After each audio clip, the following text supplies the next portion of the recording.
नमस्कार दोस्तों, सीटेट परीक्षा के लिए एक ऐसी कंप्लीट मैराथन वीडियो लेकर आया हूं जिसमें संपूर्ण एसएसटी को मात्र एक वीडियो में खत्म करूंगा। इस वीडियो में जितने भी क्वेश्चन कराऊंगा सभी क्वेश्चन एग्जाम के लिए मोस्ट इम्पोर्टेंट होंगे, क्योंकि कंप्लीट सिलेबस के हर टॉपिक को इस वीडियो में सेलेक्ट किया गया है। सभी क्वेश्चन पीवाईक्यू क्वेश्चन रहने वाले हैं। अधिकतर क्वेश्चन आपको सीधे तौर पर एग्जाम में इसी वीडियो से देखने को मिलेंगे, क्योंकि संपूर्ण कंटेंट को यहां पर एक वीडियो में खत्म करूंगा। क्वेश्चन से जितने भी अन्य प्रकार के क्वेश्चन आज तक एग्जाम में पूछे गए हैं वो भी आपको यहां पर बता करके चलूंगा, ताकि एग्जाम में कैसा भी क्वेश्चन पूछ लिया जाए आप उस क्वेश्चन को कर सको, जो कि इम्पोर्टेंट आप सभी लोगों के लिए रहेगा। चलिए इस वीडियो को यहां पर शुरू करते हैं। पहला क्वेश्चन, निम्न शुरुआती नगरों में से किस स्थान से कपड़ों के टुकड़ों के अवशेष चांदी के एक फूलदान के ढक्कन से चिपके हुए मिले थे? राइट आंसर यहां पर हो जाएगा मोहनजोदड़ो। मोहनजोदड़ो से कपड़े के टुकड़े के अवशेष मिले थे, जो कि चांदी के एक फूलदान के ढक्कन से चिपके हुए थे। कहां से प्राप्त हुए थे? मोहनजोदड़ो से प्राप्त हुए थे। संभवतः 7000 साल पहले मेहरगढ़ में कपास की खेती होती थी। मोहनजोदड़ो से कपड़े के टुकड़े के अवशेष चांदी के एक फूलदान के ढक्कन तथा कुछ अन्य तांबे की वस्तुओं से चिपके हुए मिले। पक्की मिट्टी तथा फ्यांस से बनी तकलियां सूत कताई का संकेत देती थी। यहीं से डायरेक्ट परीक्षा में क्वेश्चन पूछा गया, जो कि मैंने आपको यहां पर बताया। आधुनिक भारत की लिपियां जैसे देवनागरी, बंगाली और तमिल का विकास किस लिपि से हुआ है? संस्कृत, प्राकृत, लैटिन या ब्राह्मी? इस क्वेश्चन का सही जवाब यहाँ पर हो जाएगा ब्राह्मी। ब्राह्मी लिपि से भारत की अनेक लिपियां जैसे देवनागरी हो गई, बंगाली लिपि हो गई और तमिल लिपि हो गई, इन सभी लिपियों का विकास मुख्य तौर पर ब्राह्मी लिपि से माना जाता है। आपको मैंने कई बार बताया है, अशोक के जो अभिलेख प्राप्त हुए, किसके? अशोक के जो अभिलेख प्राप्त हुए हैं वे अधिकतर ब्राह्मी लिपि में ही लिखे गए थे। ब्राह्मी लिपि को सबसे पहले जेम्स प्रिंसेप ने 1838 में पढ़ने का प्रयास किया था। चलिए बात कर लेते हैं अगले क्वेश्चन की। अगला क्वेश्चन यहाँ पर दिया गया है, जिसको यहाँ पर आपको कालक्रमिक क्रम में व्यवस्थित करना है, वो भी दिल्ली के सुल्तानों के संदर्भ में। गयासुद्दीन बलबन, खिज्र खां, फिरोज शाह तुगलक, अलाउद्दीन खिलजी। इस क्वेश्चन में आपको करना क्या है? क्रम के अनुसार आपको व्यवस्थित करना है।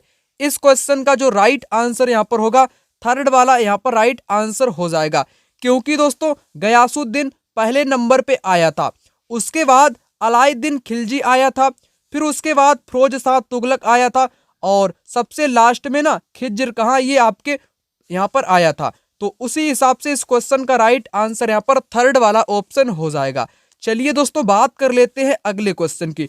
अगला क्वेश्चन यहाँ पर कहता है, निम्नलिखित को मिलाइए। यहाँ पर आपको मिलान करना है, सही विकल्प चुने। क्वेश्चन इंपॉर्टेंट आप लोग कर लेना, क्योंकि यहाँ से हर बार परीक्षा में एक या दो क्वेश्चन इन व्यक्तियों से संबंधित और उनकी किताब से संबंधित या प्रस्तुति से संबंधित अक्सर परीक्षा में एक या दो क्वेश्चन हर बार एग्जाम में देखने को मिलते हैं, इसलिए मोस्ट इंपोर्टेंट है। बाणभट्ट, बाणभट्ट जो कि किसका दरबारी कवि हुआ करता था? ये राजा हर्षवर्धन का दरबारी कवि हुआ करता था। बाणभट्ट ने हर्षचरित की रचना करी थी। वहीं हरिसेन, हरिसेन आपको पता होगा जो कि समुद्रगुप्त का दरबारी कवि था। इसने समुद्रगुप्त की प्रयाग प्रस्तुति लिखी थी। कौन सी प्रस्तुति लिखी थी? प्रयाग प्रस्तुति लिखी थी, जो कि इलाहाबाद से संबंधित है। प्रयाग प्रस्तुति, ठीक है ना, जो कि हरिसेन ने लिखी थी, वो भी संस्कृत भाषा में इसको लिखी थी। रवि कीर्ति, रवि कीर्ति जो कि पुलकेशिन द्वितीय की प्रस्तुति इसने लिखी थी, जो कि पुलकेशिन द्वितीय का दरबारी कवि रवि कीर्ति था। वहीं अश्वघोष ने बुद्ध चरित को लिखा था। तो इस क्वेश्चन का मिलान कुछ इस प्रकार से यहाँ पर हो जाएगा। पहले का यहाँ पर होगा बाणभट्ट का होगा सेकेंड के साथ, एका सेकेंड, एका सेकेंड आपको थर्ड में ही दिख रहा होगा, इसलिए राइट आंसर इस क्वेश्चन का थर्ड वाला यहाँ पर हो जाएगा। इस प्रकार के क्वेश्चन आप बिल्कुल सिंपल तरीके से कर सकते हो। अगर आपको एक का मिलान यहाँ पर करना आता हो, जैसे अगर आपको ए का मिलान करना आता है सेकेंड के साथ, तो इस क्वेश्चन का राइट आंसर आपका थर्ड वाला विकल्प यहाँ पर हो जाएगा। चलिए दोस्तों बात कर लेते हैं अगले क्वेश्चन की। अगला क्वेश्चन यहाँ पर दिया गया है, जो कि कहता है, किस भाषा का एक रूप मागधी यानी कि मगही है? पाली का, प्राकृत का, मैथिली का या ब्राह्मी का? इस क्वेश्चन का सही जवाब यहाँ पर क्या होगा, चलिए आपको बताता हूँ। प्राकृत। प्राकृत भाषा का मगही एक रूप है। दोस्तों अगर आपको बताना चाहूं, जो प्राकृत भाषा हुआ करती थी इसको कौन से व्यक्ति बोला करते थे? जो कि बौद्ध धर्म की मैं बात करूं या मैं जैन धर्म की बात करूं, उस वक्त के दौरान प्राकृत भाषा मूल रूप से बोली जाने वाली एक भाषा थी। इसको जनसाधारण लोग बोला करते थे। जो जनसाधारण व्यक्ति थे, है ना, आम जो बोलचाल की भाषा उस वक्त के दौरान जो थी, वही आम लोग इस प्राकृत भाषा को बोला करते थे। क्या बोला करते थे? प्राकृत को बोला थे। ठीक है ना, प्राकृत का ही एक रूप कह लो, है ना, जो कि मागधी या मगही जिसको बोलते हैं, जो कि मुख्य तौर पर बिहार वाले राज्य में बोली जाती है। चलिए दोस्तों बात कर लेते हैं अगले क्वेश्चन की। अगला क्वेश्चन यहाँ पर कहता है, निम्नलिखित में से कौन सा कथन वसवन्ना द्वारा आरंभ किए गए वीर शैव आंदोलन के बारे में सही है? सबसे पहले आपको पता होना चाहिए, वीर शैव जो आंदोलन था यह कर्नाटक में चलाया गया था। कर्नाटक में शुरू किया गया था। किस व्यक्ति के द्वारा? वासवन्ना के द्वारा।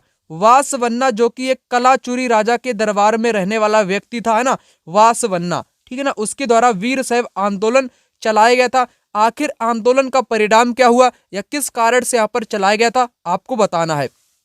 इसका आरंभ तमिल भक्ति आंदोलन के विरुद्ध एक प्रतिक्रिया के रूप में हुआ था।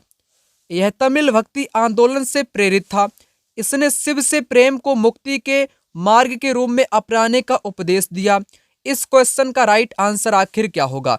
तो इस क्वेश्चन का जो राइट आंसर यहाँ पर होगा वो सिर्फ और सिर्फ पहला वाला यहाँ पर हो जाएगा। इसका आरंभ तमिल भक्ति आंदोलन के विरुद्ध एक प्रतिक्रिया के रूप में हुआ था। ठीक है ना, तो ये प्रेरित नहीं था क्योंकि ये विरुद्ध में हुआ था ना। तो राइट आंसर इस क्वेश्चन का पहला वाला यहाँ पर हो जाएगा, केवल और केवल ए इस क्वेश्चन का बिल्कुल सही जवाब यहाँ पर दिया गया है। चलिए बात कर लेते हैं अगले क्वेश्चन की। क्वेश्चन यहाँ पर कहता है, यूरोप में बोर्ड के उत्पादकों ने किस भारतीय फसल को उसके प्रतिस्पर्धी के रूप में देखा था? कपास, काली मिर्च, जूट या नील? राइट आंसर यहाँ पर इस क्वेश्चन का हो जाएगा आपका नील। जो नील थी, है ना, नील को स्पर्धी के रूप में यूरोपीय कंपनियों ने यानी कि भारतीय फसल को उसके प्रतिस्पर्धी के रूप में यूरोप में बोर्ड के उत्पादक के रूप में देखा था। एक बात आपको बताना चाहूं, आप लोग नहीं जानते हो कि बोर्ड क्या होता है। एनसीईआरटी के अकॉर्डिंग आपको यहाँ पर बताना चाहूंगा, है ना, यूरोप में ना एक बोर्ड पौधा होता है। क्या होता है? बोर्ड एक पौधा होता है जो कि आपके नीले रंग का होता है। किस रंग का होता है? नीले रंग का होता है। परंतु जो नील होती है ये गहरी रंग की होती है। कैसी होती है? ये गहरी होती है। और जो बोर्ड का पौधा होता है ना, ये होता तो नीला है परंतु ये फीका होता है। कैसा होता है? फीके रंग का होता है, ज्यादा गहरा नहीं होता है। इसलिए यूरोप के लोग बोर्ड का इस्तेमाल वस्त्रों में किया करते थे। जब आपका नील का उत्पादन हो गया तो ये इस प्रतिस्पर्धी के रूप में देखने लगा, क्योंकि बोर्ड और नील के बीच में क्या होने लगी? प्रतिस्पर्धा देखने को आने लगी थी, है ना। तो नील आपका मूल्यवान माना जाता है, बोर्ड उतना मूल्यवान नहीं था। आपको पता हो गया होगा बोर्ड क्या था? बोर्ड एक पौधा था जो कि नील की तरह एक पौधा था, परंतु वो उसका रंग फीका था। चलिए बात कर लेते हैं अगले क्वेश्चन की। अगला क्वेश्चन यहाँ पर दोस्तों, निम्नलिखित कथनों ए तथा बी पर विचार करें और सही विकल्प का चयन करें। यहाँ पर आपके दो स्टेटमेंट दिए गए हैं, उनको पढ़कर के आपको यहाँ पर सही जवाब देना है। डैनियलो के चित्रकारी में ब्रिटिश शासन द्वारा भारत लाई जा रही आधुनिक सभ्यता के चित्रण पर जोर है। क्या पहला वाला स्टेटमेंट इस क्वेश्चन का सही होगा यहाँ पर? तो बिल्कुल सही यहाँ पर दिया गया है। डैनियलो ने अपने सुरमय परिदृश्य चित्रकारी में भारत की पारंपरिक जीवन को पूर्व आधुनिक, निरंतर तथा गतिहीन प्रस्तुत किया है। ये भी दोनों आपके यहाँ पर सही दिए गए हैं। किसके बारे में? डैनियलो के बारे में, जो कि एक चित्रकारी था, है ना। तो दोनों आपके सही यहाँ पर दिए गए हैं। चलिए आगे बात कर लेते हैं। यहाँ पर आगे क्वेश्चन दिया गया है, पश्चिमी शिक्षा के बारे में महात्मा गांधी के विचार के संदर्भ में कथन दो दिए गए हैं। यहाँ पर आपको बताना है। यह क्वेश्चन आप लोग मोस्ट इंपोर्टेंट कर लेना, क्योंकि गांधी से संबंधित क्वेश्चन तो आपके पूछे ही जाते हैं। उसके साथ पश्चिमी शिक्षा क्या है ना। पश्चिमी शिक्षा का मतलब है जो अन्य देशों की भाषाएं हैं, जैसे यूरोपीय देशों की भाषाएं थी, है ना, तो उनका गांधी जी ने घोर विरोध किया था। ठीक है ना। गांधी भारत के पश्चिमी शिक्षा के विरुद्ध थे। तो ये बात तो बिल्कुल सही कही गई है। गांधी जी तर्क देते हैं कि जो पश्चिमी भाषा है ना, वो एकदम बेकार है, रद्दी है। तो गांधी जी का ऐसा मत था, तो इसलिए पहला वाला राइट यहाँ पर हो जाएगा। वह सोचते थे कि औपनिवेशिक शिक्षा ने भारतीयों के मस्तिष्क में हीनता का बोध पैदा कर दिया है। क्या गांधी यही सोचते थे कि जो औपनिवेशिक शिक्षा है, जो यूरोप की जो पश्चिमी शिक्षा है, उन्होंने उस शिक्षा ने भारत के लोगों के अंदर मस्तिष्क में हीनता का बोध पैदा कर दिया है? क्या ये दोनों कथन आपके यहाँ पर सही होंगे? तो यहाँ पर आपका बिल्कुल सही जवाब हो जाएगा। दोनों ही कथन यहाँ पर सही हो जाएंगे। कारण भी बिल्कुल सही दिया गया है। तो इसलिए राइट आंसर इस क्वेश्चन का थर्ड वाला होगा। दोनों ए एवं बी सही है तथा बी ए की सही व्याख्या भी यहाँ पर करता है। चलिए आइए बात कर लेते हैं अगले क्वेश्चन की। कहता है अंग्रेजों द्वारा 1905 में बंगाल विभाजन का मुख्य कारण क्या था? बंगाल विभाजन किसने किया था? लॉर्ड कर्जन ने 1905 में किया था, जिसका दोस्तों मुख्य कारण आपसे यहाँ पर पूछा है। बंगाल उस समय एक बहुत बड़ा प्रांत था। बंगाल के लोग यह मांग थी प्रशासनिक सुविधा के लिए, बंगाल के राष्ट्रवादियों के प्रभाव को कम करना तथा बंगाल के लोगों को विभाजित करने के लिए। इस क्वेश्चन का सही जवाब आपका हो जाएगा बंगाल विभाजन का जो मुख्य कारण था विभाजन का, वो मुख्य कारण बताया गया है बंगाल के राष्ट्रवादियों के प्रभाव को कम करना तथा बंगाल के लोगों को विभाजित करना यानी कि बांटना। यही मुख्य कारण था, जिस कारण लॉर्ड कर्जन ने 1905 में ना बंगाल का विभाजन कर दिया था। अगला क्वेश्चन यहाँ पर कहता है निम्नलिखित कथनों पर विचार करें और सही विकल्प का चयन करें। कथन ए, कांग्रेस के मध्यमार्गी धड़े ने ब्रिटिश शासन के अधीन सरकार और शासन में भारतीयों को और ज्यादा प्रतिनिधित्व दिए जाने की मांग उठाई। तो पहला स्टेटमेंट यहाँ पर बिल्कुल सही दिया गया। जो कांग्रेस के जो मध्यमार्गी नेता थे, ये चाहते थे कि भारत के जो लोग हैं उनको अधिक से अधिक प्रतिनिधित्व के रूप में मतलब कि शामिल किया जाना चाहिए, ऐसी उन्होंने मांग उठाई थी। इसलिए पहला वाला स्टेटमेंट इस क्वेश्चन का सही दिया गया है। मध्यमार्गियों को लगता था कि अंग्रेज स्वतंत्रता व न्याय के आदर्शों का सम्मान करते थे। अंग्रेज क्या करते थे? स्वतंत्रता व न्याय के आदर्शों का सम्मान करते थे। ऐसा किसको लगता था? मध्यमार्गी जो कांग्रेस के नेता थे उनको लगता था। तो ये दोनों बातें आपकी सही दी गई हैं, इसलिए इस क्वेश्चन का राइट आंसर 4 वाला हो जाएगा। दोनों सही हैं और सही व्याख्या भी यहाँ पर करते हैं। चलिए बात कर लेते हैं अगले क्वेश्चन की। यहाँ पर क्वेश्चन कहता है निम्नलिखित कथन ए तथा बी को पढ़ें। 1971 में पाकिस्तान का विभाजन हुआ और बांग्लादेश अस्तित्व में आया।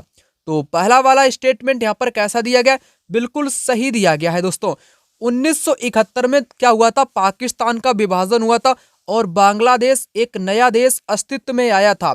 अगर मैं आपको बताना चाहूं, अगर आपको नहीं पता है पाकिस्तान का कैसे विभाजन हुआ, आखिर बांग्लादेश यहाँ पर कैसे आया था, चलिए आपको ये बात भी यहाँ पर समझा देता हूँ। जैसे ये वाला भारत आप लोग इस प्रकार से समझ सकते हो ना, ये वाला आपका है पाकिस्तान, जो कि वर्तमान ये पाकिस्तान है, करंट टाइम का जो पाकिस्तान है ये वर्तमान का पाकिस्तान है।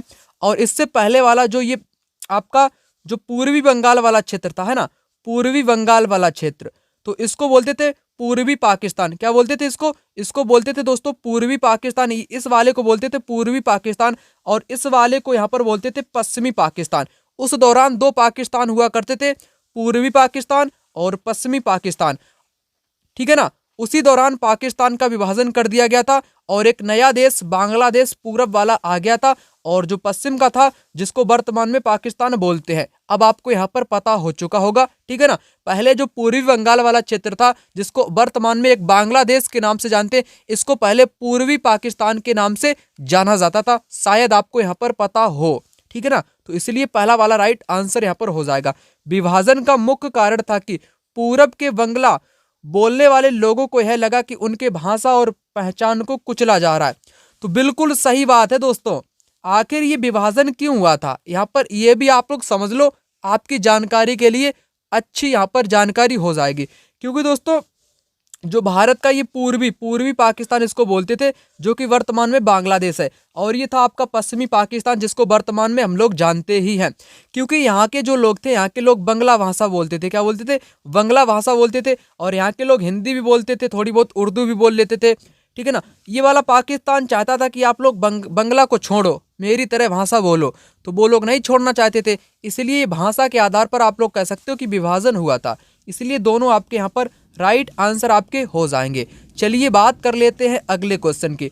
अगला क्वेश्चन यहाँ पर दोस्तों कहता है, श्री नारायण गुरु ने जाति समानता आंदोलन की शुरुआत की। तो यह क्वेश्चन मैंने आपको हर बार बताया है, मोस्ट इंपॉर्टेंट क्वेश्चन है, क्योंकि हमेशा एग्जाम में पूछा गया है। जितने भी वीडियो मैंने आपको यहाँ पर प्रोवाइड कराए तो आपने देखा होगा कि अधिकतर क्वेश्चन आपको नारायण गुरु हो गया, ज्योतिबा फूले हो गए, है ना, पंडिता रमाबाई हो गई, ताराबाई सिंधे हो गए, तो इनसे संबंधित क्वेश्चन आपके एग्जाम में तो हमेशा ही पूछे जाते हैं और हमेशा ही मैंने आपको इनके बारे में सारी की सारी जानकारी भी आपको प्रोवाइड कराई है। श्री नारायण गुरु ने जाति समानता आंदोलन की शुरुआत की, किस लिए की या कहां पर की? केरल, कर्नाटक और महाराष्ट्र में एक परमेश्वर के विचार को बढ़ावा देने के लिए, जाति विविधता के विचार को समर्थन देने के लिए, पश्चिमी शिक्षा को बढ़ावा देने के लिए। तो इस क्वेश्चन का जो बिल्कुल सही जवाब हो जाएगा यहाँ पर, इस क्वेश्चन का होगा आपका एक परमेश्वर के विचार को बढ़ावा देने के लिए। इनका एक नारा मैंने आपको क्या बताया था? एक जाति, क्या बताया था? एक जाति एक धर्म, एक जाति एक धर्म और एक ईश्वर का किसने नारा दिया था दोस्तों? श्री नारायण गुरु ने दिया था। ये कहते थे कि एक जाति आप अपना लो कोई सी भी, एक धर्म आप लोग अपना लो कोई सा भी, एक ईश्वर को अपना लो कोई सा भी, है ना।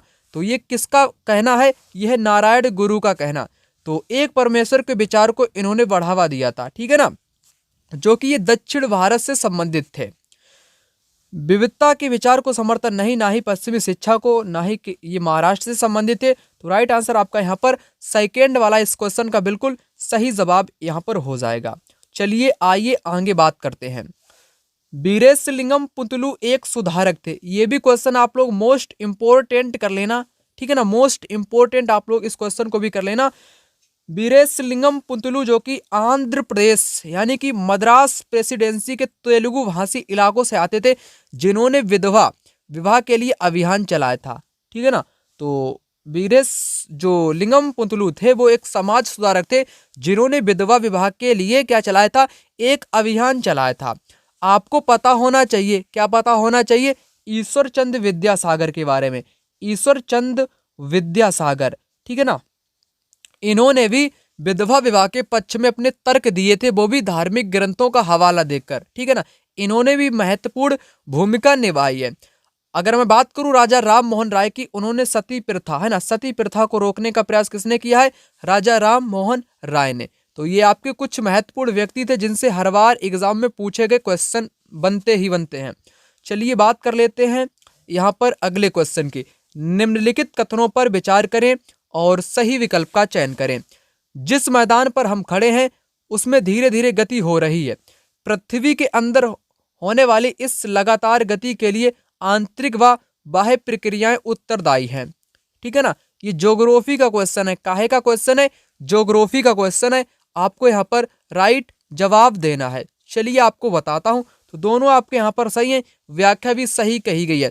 जैसे हम लोग जिस भी मैदान पे या जमीन पे खड़े हुए हैं वो धीरे धीरे उसमें गति हो रही है। गति आपकी दो प्रक्रियाओं से होती है, एक आंतरिक, है ना, आंतरिक और एक बाह्य, ठीक है ना। आंतरिक जो गतियां होती हैं और एक बाहरी गतियां होती हैं। इन गति के कारण पृथ्वी में लगातार परिवर्तन होते आ रहे हैं, है ना, इसलिए पृथ्वी कंपन करती है धीरे धीरे, है ना।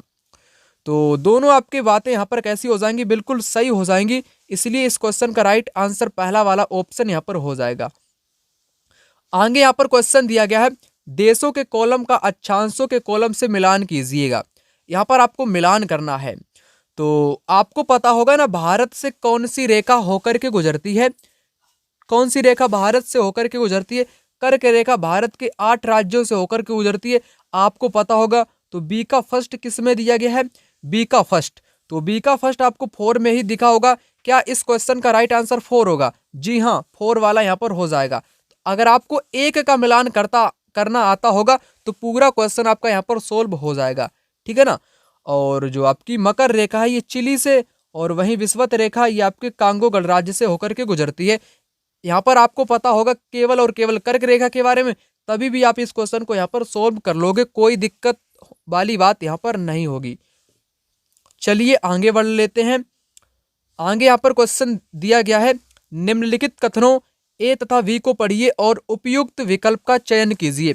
पृथ्वी मध्य में थोड़ी चपटी, मोस्ट इंपोर्टेंट कर लो, बस इतना ही मैंने आपको यहाँ पर कहा कि पृथ्वी मध्य में चपटी है और ध्रुवों पे उभरी हुई है। तो हमेशा ये क्वेश्चन एग्जाम में पूछा गया है, ठीक है ना। जो अपनी प्यारी पृथ्वी है जिस पर हम लोग रहते हैं, तो इसकी आप लोग खासियत जान लो। ये बीच वाला जो क्षेत्र है, बीच वाला, बीच में कैसी है, बीच में दोस्तों उभरी हुई है। और ऊपर के ये ध्रुव होते, ध्रुव कैसे होते हैं, ठंडे होते हैं ना। यहाँ पर आपकी जो किरणें पड़ती हैं सूर्य की, वो तिरछी पड़ती हैं, इसलिए यहाँ पर आपकी ठंडी पड़ती है, यानी कि ध्रुवों पर बर्फ ही जमी रहती है, सर्दी का मौसम बना रहता है। तो ध्रुव आपके कैसे होते हैं, ये ध्रुवों पर ये कैसी है दोस्तों, चपटी है। ध्रुव कैसे हैं, चपटे होते हैं। ध्रुव कैसे होते हैं, चपटे होते हैं, है ना। चपटी होती है ध्रुव, इसके बीच में उभरी होती है, ध्रुव इसके चपटे होते हैं। आप लोग दोबारा सुनो, बीच में उभरी होती है, ध्रुव इसके चपटे होते हैं।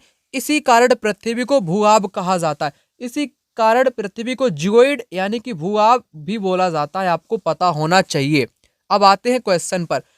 पृथ्वी मध्य में थोड़ी चपटी है और ध्रुवों पर उभरी है, तो गलत यहाँ पर दिया गया है। मैंने आपको क्या बताया, ध्रुवों पर है चपटी, ध्रुवों पर कैसी है, ध्रुवों पर है पृथ्वी चपटी और बीच में है उभरी, बीच में कैसी है, उभरी है। यहाँ पर विपरीत दिया गया, इसलिए गलत यहाँ पर हो जाएगा पहला वाला। पृथ्वी ध्रुवों पर थोड़ी चपटी है और मध्य में उभरी है, बी वाला यहाँ पर करेक्ट दिया गया। तो इस क्वेश्चन का राइट आंसर ए गलत है लेकिन बी सही है। 4 वाला इस क्वेश्चन का बिल्कुल सही जवाब यहाँ पर आपका हो जाएगा। चलिए आइए आगे बात करेंगे। आगे यहाँ पर क्वेश्चन कहता है, जब ग्रीनिच पर 6:30 बजे पूर्वाहन यानी कि सुबह बजे होंगे, तब 11:30 बजे पूर्वाहन किस देशांतर पर बजे होंगे। तो ऐसे क्वेश्चन आपकी परीक्षा में पूछे जाते हैं, टाइम से संबंधित, है ना। इस क्वेश्चन को आपको कैसे सोल्व करना है, मैंने आपको बताया था 1 डिग्री में आपके 4 मिनट होते हैं। और उसी के साथ आपको याद रखना है, पूरब का जो टाइम होता है वो हमेशा आगे होता है और पश्चिम का जो टाइम होता है ना, वो हमेशा पीछे होता है। ये 3 चीजें आपको हमेशा ही याद रखनी है। 1 डिग्री में 4 मिनट, पूरब का टाइम ग्रीनविच के टाइम से आगे होता है और पश्चिम का टाइम ग्रीनविच के टाइम से पीछे होता है। ये 3 चीजें आपको हमेशा ही याद रखनी पड़ेंगी। इसका आप लोग स्क्रीनशॉट भी ले सकते हो। चलिए आपको आगे समझा देता हूँ।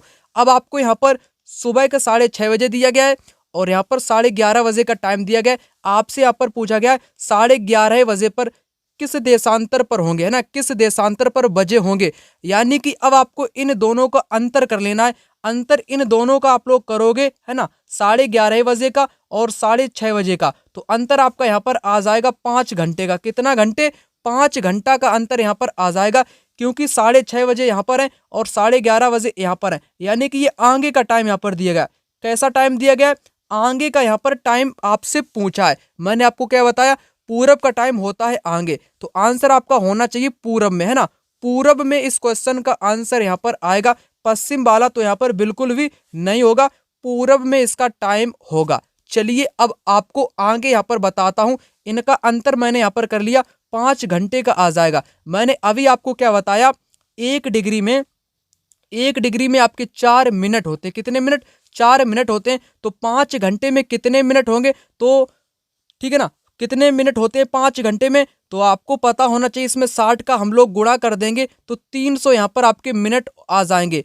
1 डिग्री में 4 मिनट, तो 300 मिनट में कितने डिग्री होंगे, तो इसमें 4 का भाग लगाएंगे तो कितना आएगा, 75। तो 75 पूरब इसका आंसर यहाँ पर आ जाएगा। इस क्वेश्चन का राइट आंसर 3rd वाला यहाँ पर हो जाएगा, ठीक है ना।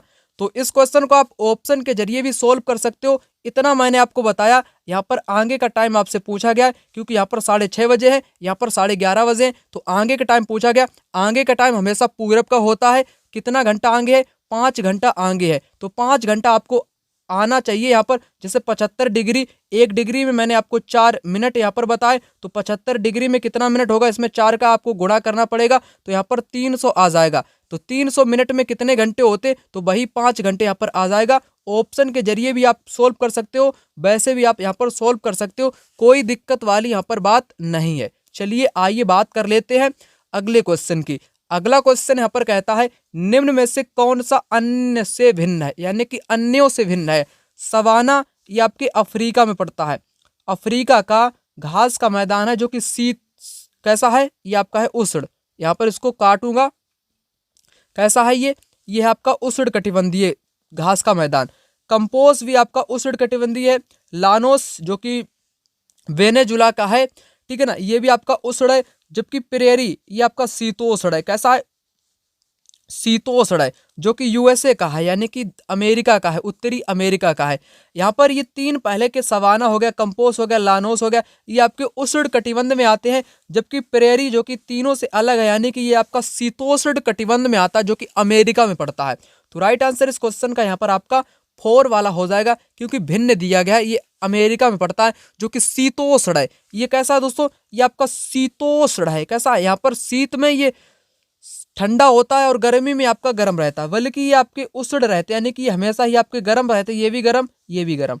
तो अलग है आपका प्रेयरी, आप लोग समझ चुके होंगे।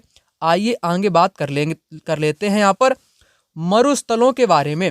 निम्न कथनों पर विचार कीजिए और उपयुक्त विकल्प का चयन कीजिए। मरुस्थल, मरुस्थल का मतलब दोस्तों क्या होता है, रेगिस्तान। क्या मतलब होता है, रेगिस्तान। समझो सिंपल शब्दों में, ठीक है ना, डेजर्ट इसको बोलते हैं। तो मरुस्थल एक शुष्क प्रदेश होता है। मरुस्थल कैसा दोस्तों प्रदेश होता है, यह एक शुष्क प्रदेश होता है। तो यह बात यहाँ पर कैसी दी गई है, बिल्कुल सही यहाँ पर दी गई है। मरुस्थल की विशेषता है, यहाँ केवल अत्यधिक उच्च तापमान पाया जाता है। यह बात दोस्तों बिल्कुल गलत यहाँ पर आपकी दी गई है। मरुस्थल की अगर मैं विशेषता की बात करूं, यहाँ पर विरल वनस्पति पाई जाती हैं। क्या पाई जाती हैं, विरल वनस्पति यहाँ पर पाई जाती हैं। और उसी के साथ यहाँ का जो तापमान रहता है, शीत तापमान भी रहता है, और उसके साथ उष्ण तापमान यानी कि गर्मी भी पाई जाती है और शीत भी पाई जाती है। जैसे लद्दाख का जो आपका मरुस्थल है ना, वो एक ठंडा मरुस्थल है, जबकि सहारा का मरुस्थल है आपका एक गर्म मरुस्थल है। सहारा की जो रातें होती है वो एकदम 0 डिग्री पे चली जाती है, यानी कि तप्त वाली ठंडी पड़ती है रात में। और गर्मी में तापमान बिल्कुल हाई पे चला जाता है, यानी कि भयंकर गर्मी पड़ती है। और रात का जो समय होता है वो 0 पे चला जाता है, यानी कि बर्फें टाइप की जमने लगती हैं। तो वहाँ का टाइम जो है विपरीत है ना सहारा का। तो अत्यधिक उच्च तापमान पाया जा सकता है और उसके साथ अत्यधिक शीत भी पाई जाती है, इसलिए ये यहाँ पर आपका गलत है, क्योंकि केवल यहाँ पर दिया गया है। मरुस्थलीय क्षेत्र में बालू के विशाल फैलाव के साथ बजरी के मैदान और पठारी इलाके भी पाए जाते हैं। ये बात तो सही है। ए और सी इस क्वेश्चन का यहाँ पर राइट आंसर हो जाएगा। बी को छोड़ दो, है ना, बी को आप लोग छोड़ोगे तभी तो आपका राइट आंसर यहाँ पर थर्ड वाला आएगा। थर्ड वाला इस क्वेश्चन का सही जवाब हो जाएगा। जितनी भी आपको यहाँ पर जानकारी बताता हूँ वो सभी NCERT के अकॉर्डिंग ही आपको यहाँ पर बताता हूँ, उसके बाहर की चीजें आपको बिल्कुल भी यहाँ पर नहीं बताता हूँ। सेल के बारे में आपको बताना है। सेलें मैंने आपको अक्सर बताई हैं, 3 प्रकार की पुस्तक में आपके बताई गई हैं ज्योग्राफी के अंतर्गत, है ना। एक तो आपकी होती है आग्नेय, है ना, आग्नेय आपकी होती है। दूसरी होती है अवसादी, जिसको परतदार भी बोलते हैं। और तीसरी होती है कायांतरित, कायांतरित, ठीक है ना, कायांतरित होती है तीसरे। आग्नेय में क्या पाया जाता है, मैग्मा पाया जाता है आग्नेय में, है ना, द्रवित मैग्मा। आग्नेय 2 प्रकार की होती है, बहिर्वेदी और अंतर्वेदी। जो अंतर्वेदी होती है उसका मैग्मा अंदर ही जम जाता है, धरातल के नीचे ही जम जाता है, इसलिए उसको अंतर्वेदी बोलते हैं। बाहरवेदी जिसका जो मैग्मा वो बाहर आ जाए, पृथ्वी पे बाहर आके जम जाए, उसको बहिर्वेदी बोलते हैं। अवसादी में जीवाश्म भी पाए जाते हैं। क्या पाए जाते हैं, जीवाश्म भी पाए जाते हैं। और इसको परतदार भी बोलते हैं। क्या बोलते हैं, इसी का दूसरा नाम है परतदार, है ना, परतदार सेल भी इसी को बोलते हैं। कायांतरित का जो निर्माण होता है जब आग्नेय सेल तथा अवसादी, आग्नेय और अवसादी इन दोनों सेल में जब ताप तथा दाब पड़ता है तब इनका रूप बदल जाता है, तब ये कायांतरित में परिवर्तित हो जाते हैं, है ना। तो मैंने आपको तीनों सेलों के बारे में आपको यहाँ पर बताया। तो आपसे सेल के बारे में यानी कि रॉक्स के बारे में आपको यहाँ पर बताना है कौन सा आपका सही होगा। पृथ्वी की परपटी बनाने वाले खनिज जिस पदार्थ के किसी भी प्राकृतिक पिंड को सेल कहते हैं, बिल्कुल किसी भी प्राकृतिक पिंड को ही सेल कहते हैं, ठीक है ना। तो पहला वाला यहाँ पर दोस्तों कैसा दिया गया, बिल्कुल सही दिया गया है। आग्नेय सेल मैग्मा से बनता है, अभी मैंने आपको बताया, है ना। दक्कन पठार ग्रेनाइट से बना है, नहीं, दक्कन का पठार आपके आग्नेय से बना है। किससे बना है, आग्नेय से बना है। जो कि दक्कन का पठार है ना आपका, ये जो है आपके बहिर्वेदी से है। किससे है, बहिर्वेदी। एग्जाम में 2 से 3 बार पूछा गया है कि दक्कन का पठार बहिर्वेदी आग्नेय से बना है। बहिर्वेदी आग्नेय से बना है, जो बाहर आकर के मैग्मा जम जाता है उससे बना हुआ है, बहिर्वेदी से बना हुआ दक्कन का पठार। याद रखना, क्योंकि एग्जाम में अभी फिलहाल के पिछले वर्षों में यह क्वेश्चन 2 से 3 बार एग्जाम में पूछा गया है, इसलिए मुझे यहाँ पर याद आ गया है ना। तो आग्नेय जो है ये बहिर्वेदी के अंतर्गत आता है आपका दक्कन का पठार। दक्कन का पठार बहिर्वेदी के अंतर्गत आता है। सी आपका गलत है। सी जिन जिन में हो तो वो यहाँ पर आपका गलत माना जाएगा। पहला वाला इस क्वेश्चन का right answer A and B यहाँ पर राइट आंसर आपका हो जाएगा। चलिए दोस्तों, बात कर लेते हैं। एक बात और आपको यहाँ पर बताना चाहूँ, जितना भी कंटेंट आपको यहाँ पर बता करके चल रहा हूँ वो NSCERT के अकॉर्डिंग है। आपकी NSCERT भी यहाँ पर कंप्लीट होती हुई चलेगी, क्योंकि संपूर्ण जानकारी आपको यहाँ पर बता करके चल ही रहा हूँ। कोई दिक्कत वाली यहाँ पर आपकी बात नहीं होगी।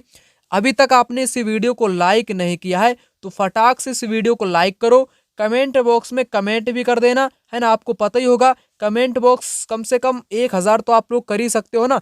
एक एक मिलकर के 1000 कमेंट बॉक्स इस वीडियो में कंप्लीट आप लोग कर ही सकते हो, ठीक है ना। छोटा सा टारगेट रहता है, आपको हमेशा बताना पड़ता है। आत्मन प्रभावित करता है, तो ये भी क्वेश्चन दोस्तों एग्जाम में आत्मन वाला बार बार पूछा जाता है। आत्मन का दूसरा नाम मैंने आपको क्या बताया था, सूर्या तप भी इसको बोलते हैं। सूर्य से प्राप्त होने वाली ऊर्जा जिसको पृथ्वी रोक लेती है उसको आत्मन बोला जाता है। बादल प्रभावित करता है अक्षांश या जलवाष्प या धूलकण। तो इस क्वेश्चन का बिल्कुल सही जवाब यहाँ पर आपका हो जाएगा तीनों, है ना। तो तीनों आपके यहाँ पर हो जाएंगे जो कि प्रभावित करते हैं आत्मन को, क्योंकि दोस्तों सूर्य की जो किरणें आती हैं पृथ्वी पर वो बादलें भी इसको रोकने का प्रयास करती हैं, अक्षांश, जलवाष्प और धूल के कण, ठीक है ना। चलिए आइए बात करेंगे अगले क्वेश्चन की। निम्नलिखित कथनों पर व्यापारिक पवनों के संदर्भ में विचार कीजिए तथा सही विकल्प का चुनाव कीजिए।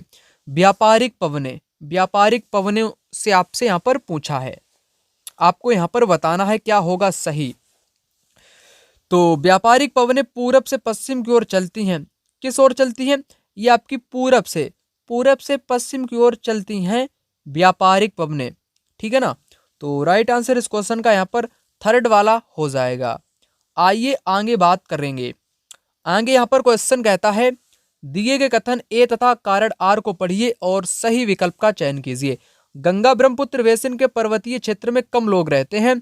जनसंख्या के वितरण में पर्यावरण की प्रमुख भूमिका होती है। इस क्वेश्चन का राइट आंसर क्या होगा, चलिए आपको बताता हूं। तो दोनों आपके यहाँ पर राइट आंसर दिए गए हैं। आपको पता होना चाहिए गंगा ब्रह्मपुत्र जो बेसिन का मैदान है, जो पर्वतीय क्षेत्र होते हैं, सिंपल सी बात है, पर्वत वाला जो क्षेत्र होता है वहां पर कम लोग रहते हैं, क्योंकि वहां पर सभी अनुकूल दशाएं मानव बसाव के लिए उपलब्ध नहीं होती हैं। इसलिए पर्वत के क्षेत्र हो गए, है ना, पठार वाले क्षेत्र हो गए। तो ऐसे क्षेत्र में आपकी जो आबादी पाई जाती है वो ना के बराबर, यानी कि बिल्कुल कम ही पाई जाती है।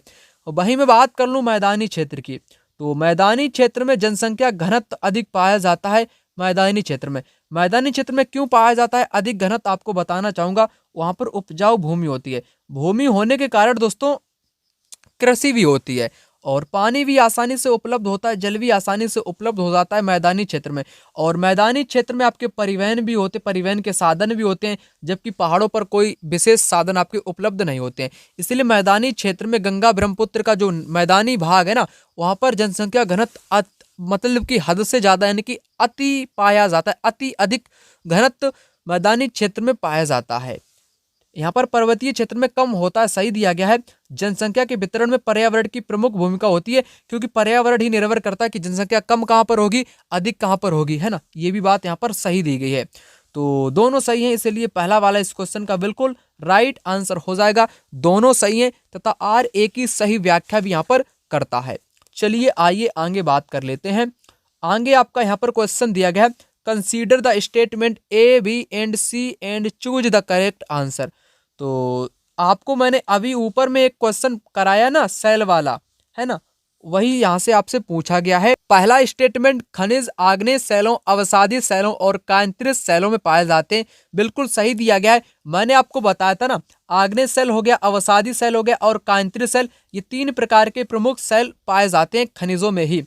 धात्विक खनिज आग्नेय सेलों में पाए जाते हैं, लेकिन कायांतरित एवं अवसादी सेल में नहीं पाए जाते हैं। क्या ये वाला यहाँ पर आपका कथन सही होगा? तो ये यहाँ पर आपका गलत यहाँ पर दिया गया है, बिल्कुल भी गलत यहाँ पर दिया गया है। खनिज ईंधन अवसादी स्तर में पाए जाते हैं, ये बात यहाँ पर सही है। मैंने अभी ऊपर बताया था ना अवसादी के बारे में, अवसादी का दूसरा नाम क्या है?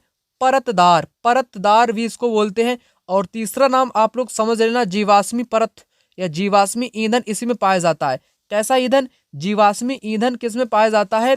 तो अवसादी सेल में ही पाया जाता है, क्योंकि ये अवसाद से निर्मित होता है। तो राइट आपका सी हो जाएगा और ए हो जाएगा। ए सी इस क्वेश्चन का यहाँ पर बिल्कुल सही जवाब हो जाएगा। निम्नलिखित कथनों ए तथा आर पर विचार करें। भारत में कच्छ की खाड़ी में विशाल ज्वारीय मिल क्षेत्र है, बिल्कुल सही दिया गया है। कारण ज्वारीय ऊर्जा का विदोहन समुद्र के चौड़े मुहाने में बांध के निर्माण से किया जाता है। यहाँ पर ये गलत दिया गया है, पहला वाला राइट दिया गया है। यहाँ पर लिखा है विदोहन, विदोहन का मतलब होता है कि इनको यहाँ पर समाप्त किया जाता है या इनका यहाँ पर उपयोग किया जाता है। उपयोग नहीं, यहाँ पर उत्पन्न किया जाता है ना। ज्वारीय जो ऊर्जा होती है इनका उत्पन्न किया जाता है बड़े बड़े बांध के द्वारा से, ठीक है ना। यहाँ पर लिखा है विदोहन किया जाता है, इसलिए गलत यहाँ पर हो गया। तो पहला वाला यहाँ पर आपका राइट हो जाएगा। तो उसी लिए यहाँ पर इस क्वेश्चन का सही आंसर ए सही है, लेकिन आर गलत हो जाएगा। चलिए आइए आगे, यहाँ पर क्वेश्चन दिया गया है। यहाँ पर कहता है इस्पात के उत्पादन में कच्चे मालों को जरूरत पड़ने वाली मात्रा के हिसाब से घटते क्रम में रखें। लौह अयस्क, कोयला, चूना पत्थर। आपको यहाँ पर क्या करना है?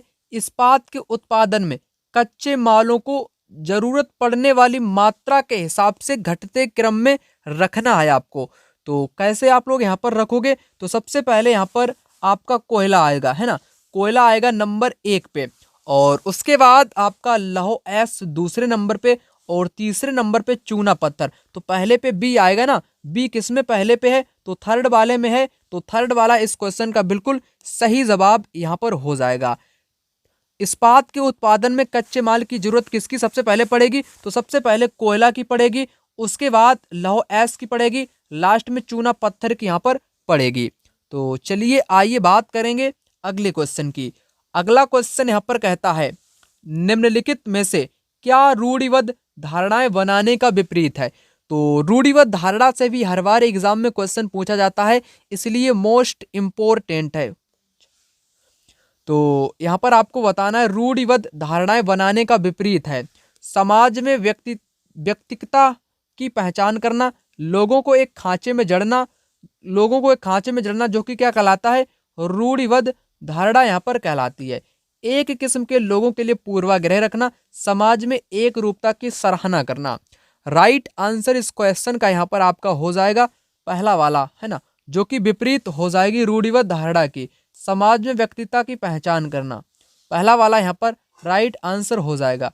चलिए आइए बात करेंगे आगे की क्वेश्चन की। यहाँ पर कहता है एक रूपी समाज में किस चीज की कमी पाई जाएगी? किस चीज की कमी पाई जाएगी एक रूपी समाज में? यानी कि समाज के लोग एक ही रूप में जीते हैं, जो कुछ करते हैं जीवन यापन वो उनका एक ही रूप है ना। खाने वाला भी रूप, पहनने वाला भी रूप, या उनके जो जो मतलब कि जो काम करते हैं वो भी एक समान ही करते हैं।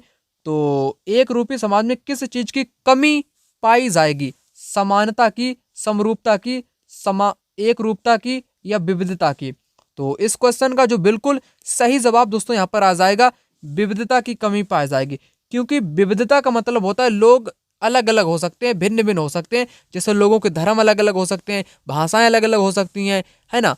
तो वो सब कुछ अलग अलग होता है विविधता में। यहाँ पर लोग आपके होंगे एक रूप, यानी कि एक से ही होंगे, तो वे आपके कैसे अलग होंगे? तो विविधता यहाँ पर, विविधता की यहाँ पर कमी पाई जाती है एक रूपता वाले समाज में। इसलिए राइट आंसर यहाँ पर आपका 4 वाला यहाँ पर हो जाएगा। आगे यहाँ पर क्वेश्चन कहता है विकास खंड स्तर की पंचायत को कहते हैं।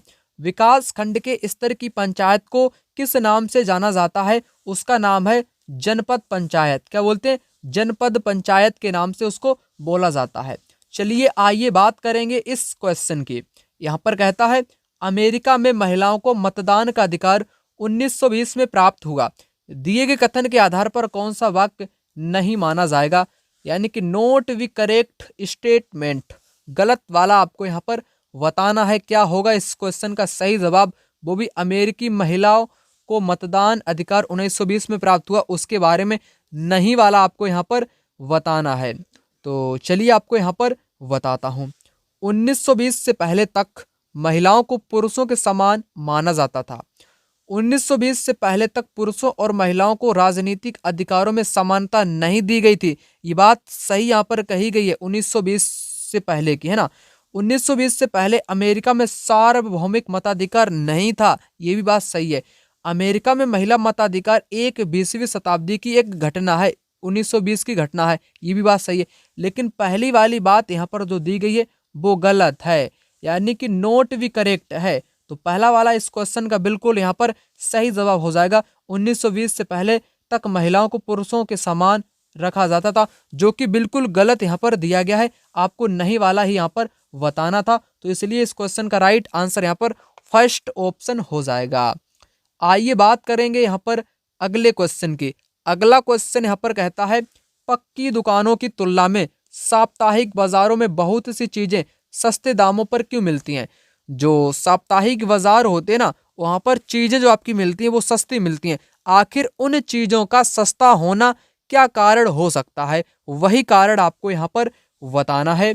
साप्ताहिक बाजारों में व्यापारियों को कर्मचारी नहीं भर्ती करने पड़ते हैं, बिल्कुल बिल्कुल सही है। साप्ताहिक बाजारों में व्यापारियों को कड़ी प्रतियोगिता का सामना करना पड़ता है, ये भी सही है, क्योंकि व्यापारी एक से अधिक होते हैं, बहुत सारे होते हैं साप्ताहिक बाजार में।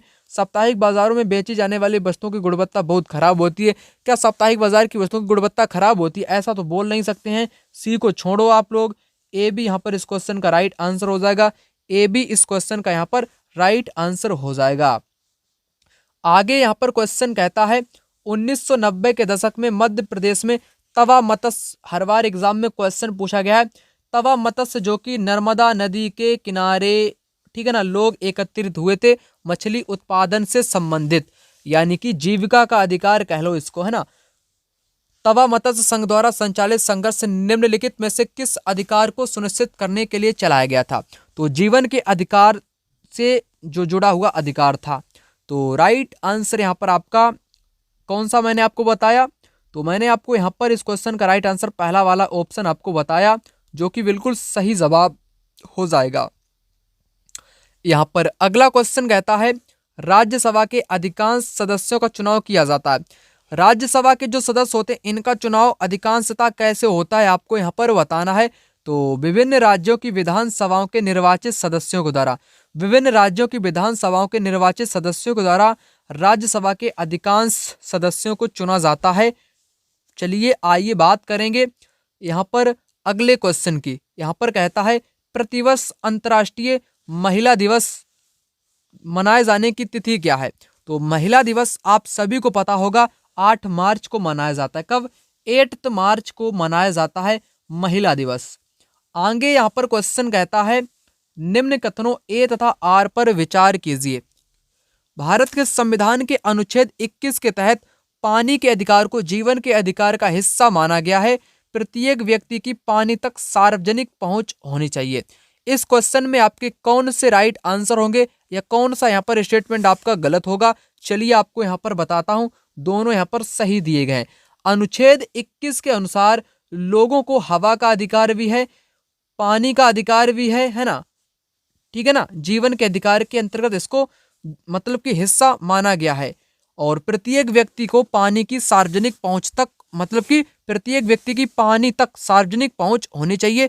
दोनों यहाँ पर आपके स्टेटमेंट सही दिए गए, इसलिए इस क्वेश्चन का पहला वाला राइट आंसर यहाँ पर आपका हो जाएगा।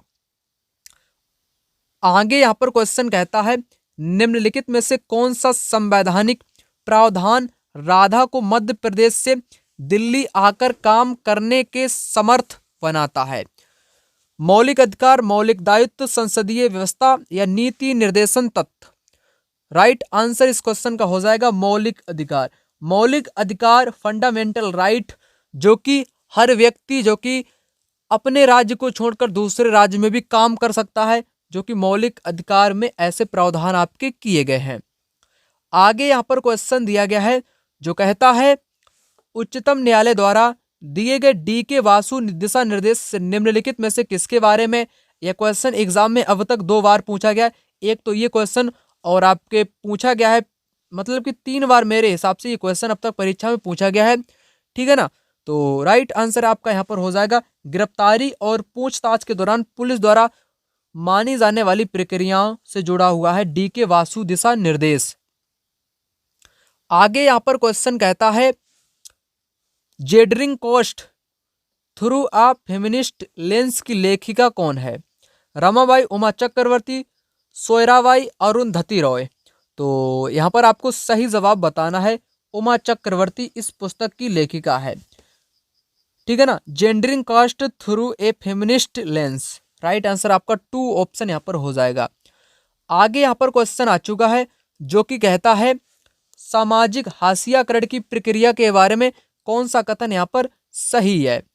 हाशियाकरण के बारे में, तो यहाँ पर आपको बताना है कौन सा आपका सही जवाब हो जाएगा। कोई व्यक्ति हाशियाकरण का अनुभव कर सकते हैं क्योंकि वे एक अलग भाषा बोलते हैं।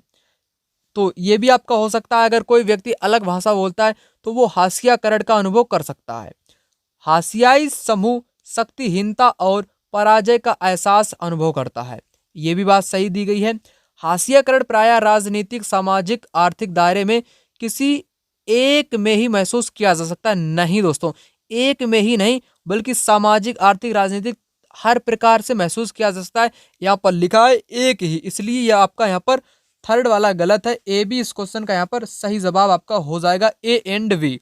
समावेशी सामाजिक विज्ञान की कक्षा में एक शिक्षक को किस पर केंद्रित होना चाहिए या किस पर अधिक बल देना चाहिए, आपको यहाँ पर बताना है। तो विश्वास करेगा कि प्रत्येक बच्चे के पास उसके या उसकी शक्ति एवं क्षमताओं के अनुसार सीखने की संभावना है। तो यहाँ पर पहला वाला इस क्वेश्चन का राइट आंसर हो जाएगा। यहाँ पर लिखा है केवल प्रतिभावान, इसलिए ये आपका यहाँ पर गलत हुआ। मंद बुद्धि अधिगम करता एवं मंद अधिगम करता जैसे वर्गीकरण का बिल्कुल भी प्रयोग नहीं करना चाहिए। दिव्यांग अधिगमकर्ताओं में प्रति दया एवं सहानुभूति दिखाएगा, ये भी नहीं करना चाहिए। तो इसलिए पहला वाला इस क्वेश्चन का बिल्कुल सही जवाब यहाँ पर हो जाएगा समावेशी कक्षा के बारे में। आगे यहाँ पर क्वेश्चन कहता है एक पाठ्यक्रम में कई विषयों से अन्वेषण पद्धतियों एवं संकलनात्मक योजनाओं को साथ लाने के उपागम को कहते हैं। तो इस उपागम को किस नाम से जानते हैं? तो बहुविषयात्मक उपागम के नाम से जाना जाता है। चलिए आइए बात करेंगे आगे के क्वेश्चन की। आगे यहाँ पर क्वेश्चन आपका आ चुका है जो कहता है सामाजिक एवं राजनीतिक जीवन की कक्षा में एक पाठ योजना विकसित करते समय जिन कारकों को ध्यान में रखा जाना चाहिए उसके संदर्भ में निम्न कथनों को पढ़िए तथा उपयुक्त विकल्प का चुनाव कीजिए। तो क्वेश्चन मैं मुख्य तौर पर सामाजिक एवं राजनीतिक जीवन की कक्षा के पाठ योजना को विकसित करने से संबंधित है। आपका पाठ योजना बनाते समय शिक्षक को यह सुनिश्चित करना चाहिए कि शैक्षिक प्रविधियां और युक्तियां प्रकृति में एक रूप हों। प्रकृति में एक रूप हों, क्या एक रूप वाला आपका सही होता है? आपको यहाँ पर पता होना चाहिए, क्या एक रूप होनी चाहिए, ये बात यहाँ पर सही होगी या गलत होगी? तो आपका जवाब यहाँ पर हो जाएगा बिल्कुल गलत होगी। कैसी होगी? बिल्कुल गलत होगी। एक रूप नहीं बल्कि बहुरूप होने चाहिए। अबोधगम्यता से बचने, तो यहाँ पर लिखा बचने के लिए पाठ योजना में सैद्धांतिक ज्ञान के प्रयोग को नहीं लाना चाहिए, ये तो आपकी गलत है। बचने और बचाने की बात कभी भी नहीं होनी चाहिए, ना ही स्थगित होने की बात होनी चाहिए। तो इसलिए आपका यहाँ पर दोनों आपके गलत हो गए। राइट आंसर आपका 4 वाला हो जाएगा। तो इन क्वेश्चन को ट्रिक के माध्यम से भी सोल्व कर सकते हैं, है ना, टैग वर्ड की सहायता से भी सोल्व कर सकते हैं। आइए बात करेंगे इस क्वेश्चन की। यहाँ पर क्वेश्चन कहता है पाठ के अंत में दिए गए प्रश्नों के संदर्भ में निम्न 2 कथनों पर विचार कीजिए तथा सही विकल्प का चयन कीजिए। पाठ के अंत में जो प्रश्न दिए जाते हैं उसके बारे में, पाठ वस्तु को किस हद तक आत्मसात कर लिया है, इसके आकलन हेतु उपयोग में लाए जा सकते हैं। तो पहला वाला स्टेटमेंट इस क्वेश्चन का कैसा होगा? बिल्कुल सही हो जाएगा। यहाँ पर पाठ में उठाए गए मुख्य संप्रत्तियों को पूरा करते हैं तथा यह विद्यार्थियों के अपने शब्दों को समझाने हेतु प्रोत्साहित भी करते हैं, इसलिए पाठ पुस्तक के अंत में प्रश्न दिए रहते हैं, ठीक है ना। तो राइट आंसर आपके यहाँ पर दोनों कथन हो जाएंगे। आइए बात करेंगे आगे के क्वेश्चन की। आगे यहाँ पर क्वेश्चन आपका कहता है कक्षा में मुझे दूसरों से दूर बैठना पड़ता है, वह भी जमीन पर। कभी कभी वे मुझे बिना किसी कारण से पीटते थे। कक्षा में ओम प्रकाश वाल्मीकि की आत्मकथा जूठन के लिए उदाहरण के उपयोग से आप विद्यार्थियों को प्रोत्साहित करेंगे। तो यह किताब क्या बताती कि मतलब कि एक जाति व्यवस्था को दर्शाती है एक प्रकार से ना। जो निचली जाति का बच्चा है वो जमीन पे बैठा हुआ यहाँ पर प्रतीत होता है, ऐसा पुस्तक में बताया गया ना। तो उसी हिसाब से आपको यहाँ पर जवाब देना है। लेख की व्याख्या तथा समझने के लिए, वाल्मीकि के प्रति विद्यार्थी को व्यवहार तथा विश्लेषण करने के लिए, क्यों वाल्मीकि के साथ इस प्रकार का व्यवहार किया जाए इसका तर्क देने के लिए, वाल्मीकि के अनुभवों पर आत्म विश्लेषण करने के लिए। तो राइट आंसर इस क्वेश्चन का हो जाएगा यहाँ पर वाल्मीकि के अनुभवों पर आत्म विश्लेषण करने के लिए, है ना। उन्होंने अपने अनुभव में क्या चीजें झेली है ना, किस चीजों का सामना किया था, उन्हीं से संबंधित आत्म विश्लेषण। आगे यहाँ पर क्वेश्चन कहता है विद्यार्थियों को युद्ध की विभत्सता के बारे में कुछ समझ अर्जित करने के लिए एवं शांतिपूर्ण विकल्पों को सुझाने में समर्थ बनाने के लिए एक शिक्षक क्या तृतीय विश्व युद्ध टाल सकता है, पर 2 सप्ताह के अध्यापन का आयोजन करता है। उसके अध्ययन के समय विद्यार्थी विविध विषयों में या विषयों से सूचना प्रयोग करते हैं, सूचना का प्रयोग करते हैं। अंतर्विषयात्मक उपागम का, समावेशी का या बहुविषयात्मक का या इकाई उपागम का। तो यहाँ पर इस क्वेश्चन का जो सही जवाब होगा वो होगा समावेशी उपागम का, ठीक है ना। समावेशी उपागम का यहाँ पर हो जाएगा। आगे यहाँ पर आपका क्वेश्चन आ चुका है जो कहता है निम्नलिखित कथनों पर विचार करें तथा उपयुक्त विकल्प का चुनाव करें। लोग संकल्पनाओं और सामान्यीकरण का उपयोग करते हुए लोग अपने अनुभवों के अर्थ निकालते हैं।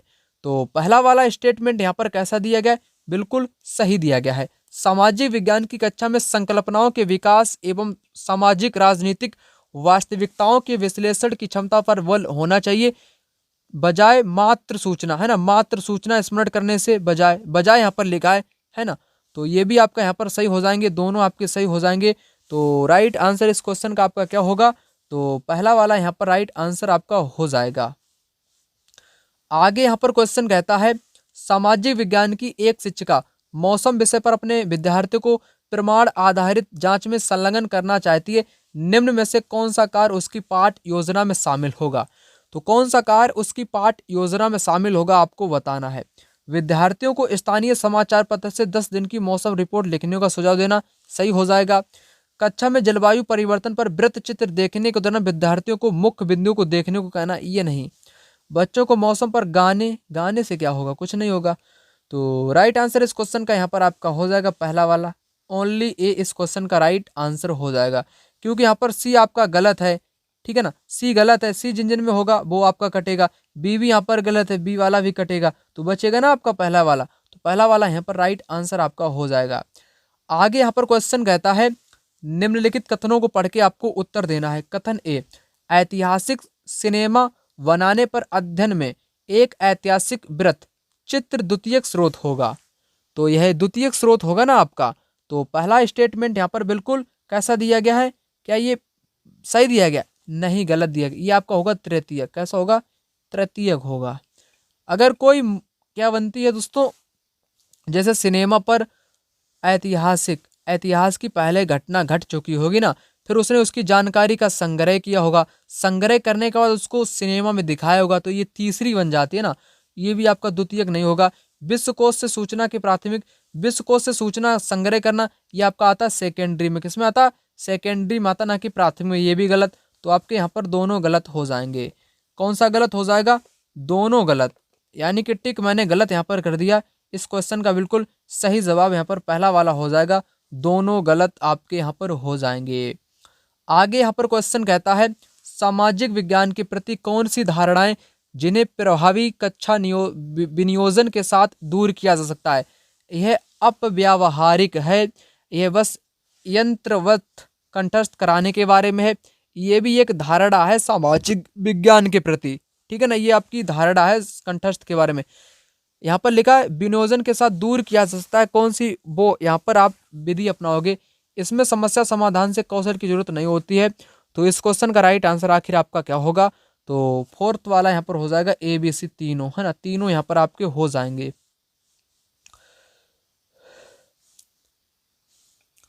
आगे यहाँ पर दोस्तों क्वेश्चन कहता है आप जिस शहर कस्बा या गांव से संबंध रखते हैं उसके कम से कम 10 व्यवसायों की सूची बनाएं और यह पता लगाएं कि वह कितने समय से विद्यमान है।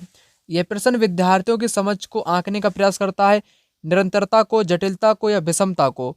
राइट आंसर यहाँ पर हो जाएगा ए सी, निरंतरता और विषमता को, ना कि जटिलता को, है ना। निरंतरता और विषमता को जांचने का यहाँ पर प्रयास करता है। आगे, एक शिक्षिका को विद्यार्थियों की एक दूसरे से संबंधित रिपोर्ट बनाने को कहा गया है। इसके लिए किस प्रकार की परीक्षा प्रासंगिक होगी, है ना। रिपोर्ट बनाने को कहा गया है तो कैसी होगी दोस्तों, तो ये होगी मानक संदर्भित आकलन, ठीक है ना। आगे क्वेश्चन यहाँ पर दोस्तों कहता है मिडिल स्तर पर सामाजिक विज्ञान की एक शिक्षिका अपने विद्यार्थियों को हमें बनों की आवश्यकता क्यों है, हमें बनों की आवश्यकता क्यों है विषय पर परियोजना कार्य करने को कहती है। विद्यार्थियों को निम्न में से किस गतिविधि या गतिविधियों में संलग्न होने की अपेक्षा है। लकड़ी से बने विभिन्न उत्पादों के नमूने एकत्रित करना या इकट्ठे करना। तो ये बात कैसी होगी आपकी, सही हो जाएगी क्योंकि वनों की आवश्यकता के बारे में पढ़ना है। भारत में पाए जाने वाले विभिन्न वन क्षेत्रों को मानचित्र पर दर्शाना और विषय से संबंधित चर्चा करना। दोनों आपके यहाँ पर कैसे होंगे, दोनों आपके सही यहाँ पर आपके हो जाएंगे। राइट आंसर यहाँ पर थर्ड वाला हो जाएगा, ए एंड बी दोनों सही हैं। आगे क्वेश्चन कहता है सामाजिक विज्ञान में छोटे समूह वाली क्षेत्र आधारित परियोजनाओं को प्रोत्साहित करने के उद्देश्य क्या है। क्या दोस्तों उद्देश्य होते हैं, विद्यार्थियों के मध्य एक टीम के रूप में काम करने के कौशल को विकसित करना होता है, ठीक है ना। आइए आगे, यहाँ पर क्वेश्चन आपका कहता है निम्न में से किस प्रश्न से छात्र के व्यवहारिक ज्ञान की जांच की जा सकती है। व्यवहारिक ज्ञान की जांच की जा सकती है मौलिक अधिकार को वास्तविकता में लाने के लिए किस तरह की कार्रवाइयों की जरूरत है, इस प्रश्न से लाई जा सकती है। आगे क्वेश्चन यहाँ पर दोस्तों कहता है सामाजिक विज्ञान में विवादास्पद मुद्दों को पढ़ाते वक्त शिक्षक को किन बातों का ध्यान देना चाहिए। खारिज कर देना चाहिए, खारिज तो बिल्कुल भी नहीं करना चाहिए, ठीक है ना। इस तरह के विषयों को कक्षा में पढ़ाया ही नहीं जाए, ये भी गलत होगा। उचित योजना बनाकर विचार विमर्श कराई जाए ताकि सम्मान और गरिमा व बनी रहे। तो राइट आंसर इस क्वेश्चन का यहाँ पर थर्ड वाला बिल्कुल सही हो जाएगा, बाकी सभी आपके यहाँ पर गलत दिए गए हैं। थर्ड वाला राइट आंसर यहाँ पर हो जाएगा। आगे यहाँ पर क्वेश्चन कहता है उच्च ज्वार होता है जब, उच्च ज्वार कब आता है और कैसे आता है यहाँ पर आपको समझाऊंगा चित्र के माध्यम से। तो इस क्वेश्चन का जो सही जवाब यहाँ पर हो जाएगा वो हो जाएगा चंद्रमा, सूर्य तथा पृथ्वी तीनों एक सीध में होते हैं तब दोस्तों उच्च ज्वार आते हैं। कैसे, समझ लो आप लोग। जैसे दोस्तों ये है बीच में अपनी पृथ्वी, क्या है, ये है पृथ्वी और ये है आपका सूर्य यानी कि सन है ये, है ना, और ये है मून यानी कि चंद्रमा। तब ये तीनों ना एक सीध में होते हैं ना, एक सीध में होते हैं तब उच्च ज्वार आते हैं। क्या आते हैं, उच्च ज्वार कब आते हैं, जब ये तीनों एक सीध में होते हैं तब उच्च ज्वार आते हैं। एग्जाम में 2 से 3-4 बार एग्जाम में पूछा गया है, इसलिए मोस्ट इंपोर्टेंट आप लोग कर लेना, आप लोग समझ लेना। जब सूरज हो, पृथ्वी हो, चंद्रमा हो, जो तीनों एक सीध में आते हैं तब उच्च ज्वार आते हैं।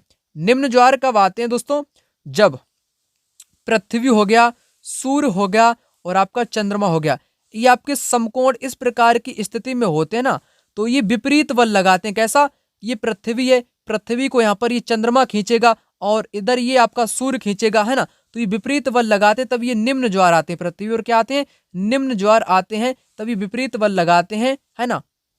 तो पहला वाला यहाँ पर राइट आंसर हो जाएगा, तीनों एक सीध में होते हैं। चंद्रमा एक तरफ पृथ्वी से जल अपनी तरफ खींचता है और सर दूसरी तरफ खींचता है तब आपके निम्न आते हैं। क्या आते हैं, निम्न आते हैं। तो राइट आंसर आपको मैंने पहला वाला यहाँ पर बता ही दिया। और याद रखना उच्च ज्वार जो होते हैं ना ये नौ संचालन में सहायक होते हैं, नौ संचालन में सहायक होते हैं, यानी कि जो बंदरगाह तक जहाजों को पहुंचाना होता है तो उच्च ज्वार शीघ्र से शीघ्र पहुंचा देते हैं। जहाँ पर गर्म व ठंडी धारा का मिलन होता है वह क्षेत्र मत्स्य क्षेत्र के नाम से जाना जाता है, जो मैंने आपको बताया था। आइए बात करेंगे आगे के क्वेश्चन की। आगे यहाँ पर आपका क्वेश्चन कहता है, क्वेश्चन क्या कहता है, ध्यान पूर्वक समझ लेना आप सभी लोग। मैंने आपको यहाँ पर आंसर तो बताया ना आपको ऊपर वाले क्वेश्चन का, हाँ जी आपको बताया था ना पहला वाला राइट आंसर। आगे यहाँ पर क्वेश्चन क्या कहता है, कोरियोलिस प्रभाव जहाँ उत्तरी गोलार्ध में बल पानी को बाधित करता है उसे दाईं ओर प्रभावित करता है, उसे समझने के लिए विद्यार्थियों को निम्न में से किससे परिचित होना चाहिए। तो पृथ्वी के घूर्णन व अक्ष से होना चाहिए, ठीक है ना। आगे क्वेश्चन यहाँ पर दिया गया है, जो क्वेश्चन कहता है, क्या कहता है, घरेलू हिंसा पढ़ाते हुए उस महिला जिसने हिंसा झेली को दर्शाने का सबसे उचित तरीका क्या है। अगर बच्चों को आपको समझाना है घरेलू हिंसा, एक ऐसी महिला जिसने घरेलू हिंसा झेली है, तो आप लोग कैसे समझाओगे, पीड़िता को बुलाओ लाओगे या संघर्षरत उत्तरजीवी सर्वाइवर या कमजोर। तो राइट आंसर सबसे उपयुक्त यहाँ पर दोस्तों आपका माना जाएगा उत्तरजीवी सर्वाइवर, है ना, सर्वाइवर्स यहाँ पर इस क्वेश्चन का बिल्कुल सही जवाब आपका हो जाएगा। यहाँ पर दोस्तों अंतिम क्वेश्चन आपका आ चुका है, जिसको यहाँ पर आपको बताता हूँ कैसे क्या करना है। भारतीय लोकतंत्र में समानता विषय की आप कक्षा में कैसे चर्चा करेंगे, उपयुक्त विकल्प चुने। कक्षा में किस टॉपिक पे बात करनी है, समानता की। हमें मिले हुए मौलिक अधिकार के रूप में, हमें मिले हुए मौलिक अधिकार के रूप में भी कर सकते हैं, एक परिपूर्ण जीवन के एक आदर्श गुण के रूप में भी कर सकते हैं। इसकी परिभाषा और विशिष्टता, परिभाषा विशिष्टता नहीं, समाज में विद्यमान असमानताओं को उजागर करके। एसीडी इस क्वेश्चन का यहाँ पर राइट आंसर हो जाएगा।